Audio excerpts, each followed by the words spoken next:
Everyone knows that sexual assault is a problem in America, but we always think of it as something that doesn't happen to us, to normal people. We think of it as a problem in big cities and bad neighborhoods, but it isn't.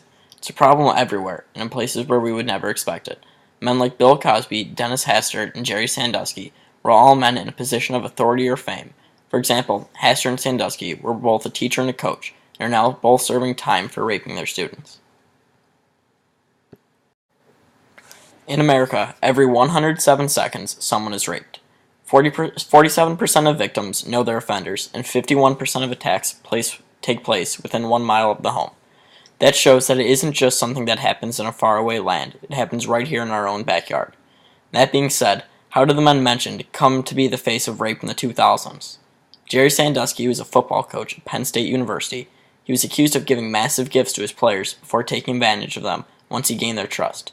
He often threatened players with benchings and cuts, ending their NFL dreams. The players needed to decide whether or not to come out and risk the end of their career if no one believed them, or stay quiet and continue as if nothing ever happened.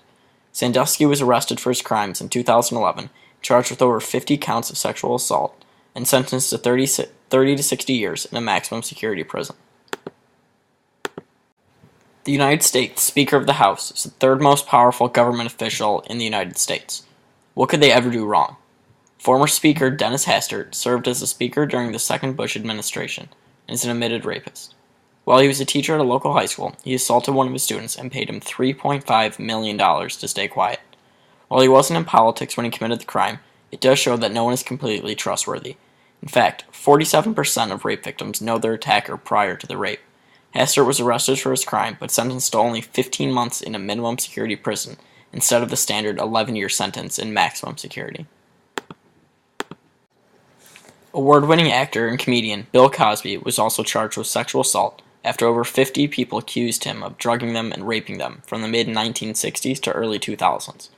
A female victim reported the first offense in 1964, but was never taken seriously due to Cosby's rising stardom. He was then arrested in 2015, but was never charged with any crimes and did not spend a single day in jail. The average jail time for a convicted rapist is 11.8 years in federal maximum security prison, but between Dennis Hastert and Bill Cosby combined, they only spent 15 months.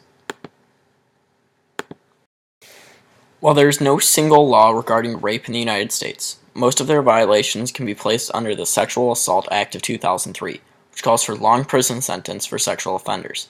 The crimes also violate natural law, as it goes against the person's right to choose. Rape also violates both the Old Testament as well as the New Testament.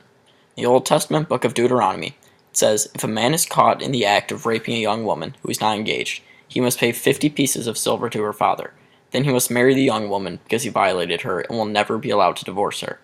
It shows us that the Bible believes that sex is a very serious thing and should be only between married couples. In Matthew 5:32, he speaks about how we aren't to be engaged in any sexual acts outside of marriage. And in fact, church law encourages us to practice sex only in an inhumane manner, meaning that both parties consent to the act.